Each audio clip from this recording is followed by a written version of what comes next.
Bienvenue chers téléspectateurs à cette édition dont voici d'abord les principaux titres.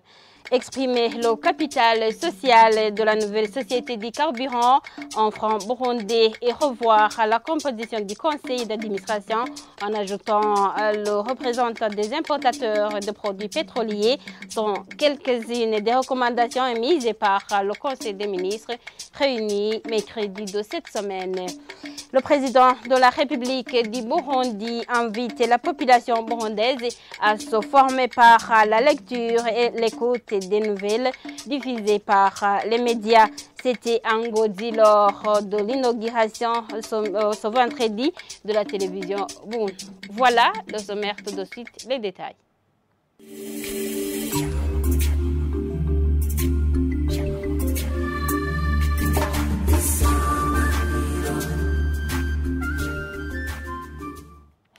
Bienvenue encore une fois.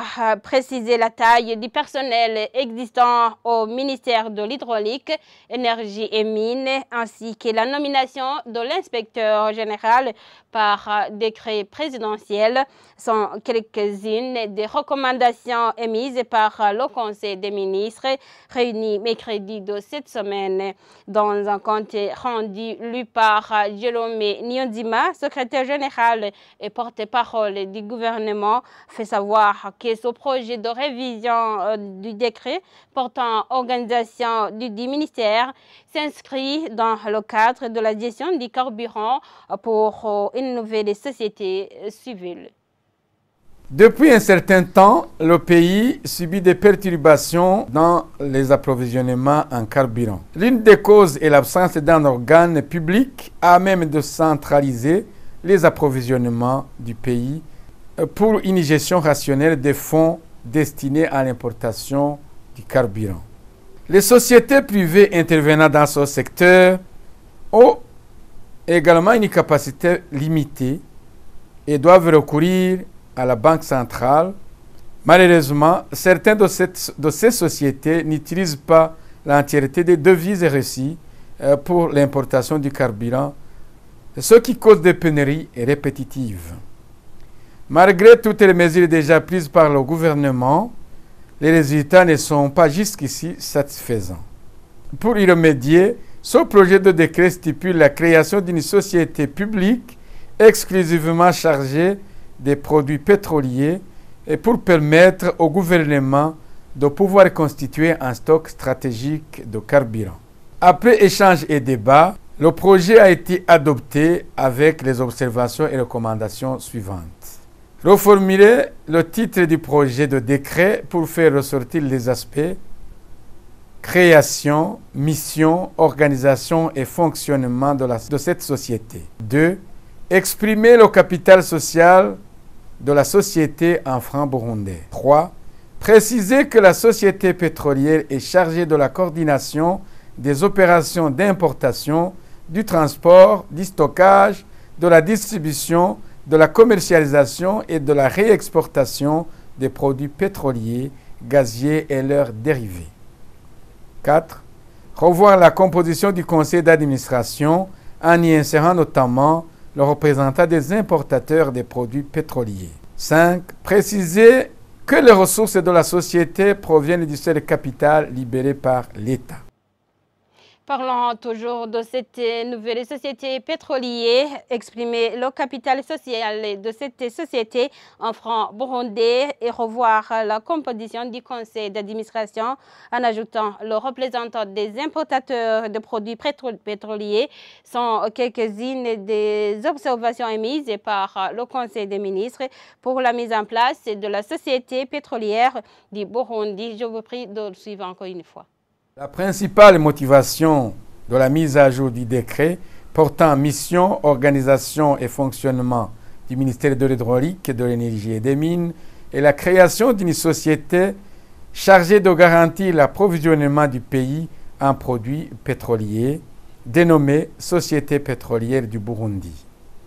Il s'avère indispensable que cette société soit intégrée dans les structures qui relèvent du ministère. Après échange et débat, le projet de décret a été adopté et les observations et recommandations sont les suivantes.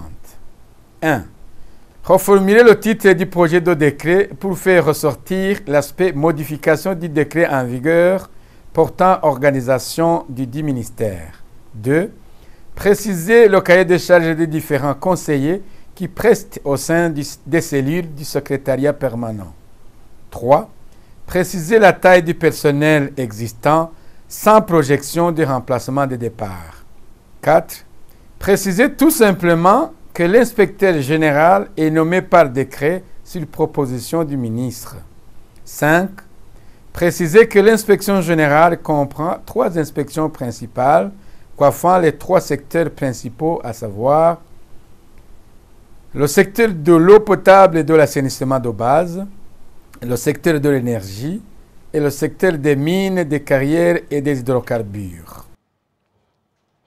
Le ministère de l'Hydraulique, Énergie et Mines rappelle que la liste des stations-service qui doivent faciliter la distribution du carburant en fonction des types et d'activités de véhicules reste en vigueur. Dans un point de presse de ce vendredi, le ministre Ibrahim Ouizeye indique qu'en l'absence des véhicules indiqués, les stations peuvent servir d'autres véhicules à l'exception des taxis. C'est au moment où les stations qui ne sont pas citées sont obligées de servir le carburant à la normale. Suivez-les en traduction de Alain Désiré Boukenet. Twarashinze aho amataxi anywera hano mu gisagara ca Bujumbura. Nous avons déterminé les stations qui doivent approvisionner les taxis. Nous l'avons fait ainsi après constat que certains transporteurs de taxis s'étaient transformés en commerçants de carburant. C'est pour un suivi régulier. Ainsi, les stations doivent les enregistrer régulièrement après délivrance d'une carte rose. Il est interdit donc à des stations qui ne sont pas admis à servir les taxis de donner du carburant à de tels véhicules. Nous avons également voulu faciliter le déplacement des passagers en mairie en déterminant les stations qui doivent servir les bus de transport. Il y a aussi des stations qui accueillent des camions parce que ceux-ci doivent s'approvisionner à Bujumbura, non pas à l'intérieur du pays. Igitega muyinga mu nzira nta kuyigito ko ibwirizwa kunywera i Bujumbura. Ayandi mastation tutavuze na mastation abwirizwa guha imiduga rusangi isanzwe ihari mu gihugu. D'autres stations non citées sur la liste servent les véhicules ordinaires et s'il s'avère que sur des stations servant les taxis ou camions, il n'y a pas de véhicules qui attendent d'être servis, des véhicules ordinaires peuvent se diriger vers ces stations. Ce qui est à préciser, les camions et les taxis sont seulement autorisés à s'approvisionner à ces stations déjà déterminées. C'est pour un bon suivi de la gestion du carburant.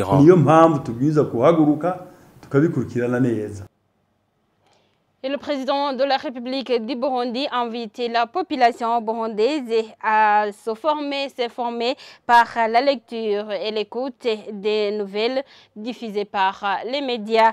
Évariste Ndayishimiye a officiellement inauguré ce vendredi la télévision Ubuntu émettant depuis la colline Bouye de la commune Mumba en province de Ngozi. Le président de la République du Burundi demande aux Burundais de poursuivre leur projet, même en cas de difficultés. Reportage signé à Pauline Mouzagar. Dans son allocution lors des cérémonies d'inauguration de la télévision Ubuntu, pasteur Denise Buchumi Nkurunziza a indiqué que le projet télévision Ubuntu date de 5 ans. Elle félicite le Dieu Tout-Puissant qui leur fait arriver à cette journée, car ce projet a connu, selon elle, maintes difficultés en cours de réalisation, notamment la COVID-19 et l'incendie survenu en 2022. Ces difficultés ont freiné, d'après la représentante légale de la Fondation Ubuntu, l'avancement de ce projet. Mais voilà, enfin, se félicitait-elle. Dans son discours d'inauguration de cette télévision, le président de la République du Burundi, Évariste Ndayishimiye, a fait un clin d'œil aux Burundais qui ne lisent pas de manière générale et leur a incité à aimer la lecture et suivre les informations qui, selon lui, constituent une école où on reçoit une formation nécessaire. Le président Évariste Ndayishimiye et Thierry Kitamoya, délégué du ministre en charge des médias, saluent tous la venue de cette première télévision qui émet depuis l'intérieur du pays. Elle permettra, selon eux, à la population du nord du Burundi à suivre ces informations et non seulement celles des pays voisins. Et c'est par-ci que nous mettons un point final à cette édition. Merci de l'avoir suivi. Au revoir.